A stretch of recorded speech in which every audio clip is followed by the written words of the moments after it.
Good evening, everyone. My name is Albert Lin, and I am the Julian Fellow in International Law and Society. I was actually working at T&D Associates, which is a law firm in Beijing, China. Now, T&D Associates specializes in antitrust and anti-dumping law in China, and basically what they do is work with international law companies such as Motorola or Microsoft and help them comply with Chinese policies, and in the event that they are accused of not complying with the Chinese policies, defend them in Chinese courts and before Chinese enforcers. My responsibilities at T&D largely worked around proofreading and making sure that their English translations of legal documents were precise, and in order to do so I had to research American legal concepts, and in doing so help the members of the firm identify a Chinese equivalent. That way nothing as little is lost in translation as possible. And in addition to my responsibilities at the law firm, I also worked on my own individual project, which was a comparison of American and Chinese antitrust law, and with the main focus on how American businesses are concerned about the implementation of Chinese policies. And I'll talk a little bit more about that later. Before we get too far, what exactly is antitrust law? I should probably tell you guys, right? So antitrust law is basically something that regulates anti-competitive behavior. So take the 3 gas stations in town. We have Phillips on the corner of the campus, and then BP and Casey's on 30 down there. I think down there, no, maybe not. And so let's say that these 3 gas stations all got together and said, hey, let's raise our prices, say 5 cents more than anyone outside of town. Now that would be forming a trust or a cartel. And obviously, we as people who buy gas and actually go out and drive, we don't want them doing that because we want our gas to be as cheap as possible. So the purpose of antitrust law would be to make sure that companies don't actually go out and do this. So we promote competition in order to lower the product prices that we see and increase the products that are available to us. Now, American businesses are concerned with China's anti-monopoly law, which is their anti-competition policy, because we're concerned that China, as a socialized government, might actually go out and take their state-owned enterprises and protect them from other companies.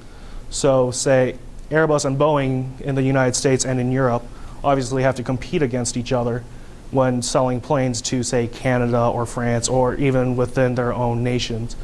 However, COMAC, which is the equivalent of Airbus or Boeing in China, we don't want China to say, hey, look, Chinese companies, you can only buy from COMAC. We want them to say, you guys could also buy from Airbus, you guys can also buy from Boeing. And also protectionism of Chinese industries. And these are a couple of the case studies that many people have looked at in determining whether or not we should be concerned with the AML. Skipping to the conclusions, because the actual research wasn't that much fun. Reading papers gets a little tedious, as everyone here knows.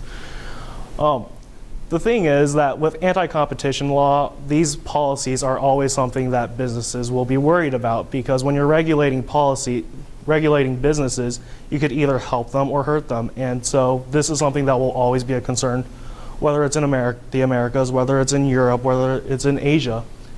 So these policies can be used or abused to the benefit of companies. However, because of America's history in enforcing our antitrust laws, our businesses aren't so worried about that happening. And so looking over China's policy and how it's been implemented over the last three years now, yeah.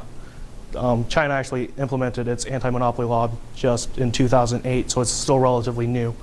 Looking at how they have been regulating anti-competitive behavior, it's becoming more and more evident that our concerns are not as justified as they once seemed to be, that these Chinese businesses are not actually going to be protected by China's policies. Through this fellowship, I was able to improve my research abilities. Obviously, being in China, it makes it a little difficult to research some of the things that you have access to here in the United States. And living on my own in China, I was also able to increase my self-reliance, because obviously I was living on my own in a country where I did speak the language, but I couldn't really read. So that was a lot of fun going through that. And in addition, working at a law firm has really reinforced my desire to attend law school, seeing how the lawyers were able to work with policies, work with other companies. It has been a really gratifying experience to me and has demonstrated to me that I really want to go on with that continuing education. And in conclusion, I would like to thank Tom Schilling-Law, who was the one who actually made my fellowship possible, RJ and Professor Sutherland here, who helped set up things on this side. Professor Sutherland also read through several drafts of my paper, which weren't all great. Genevieve Meagley, who was my sponsor, and also Professor Yamanishi, who also helped look through a couple of my papers. And Jet Dang, Doreen Zhang, and John Ren, who are my on-site mentors. Thank you.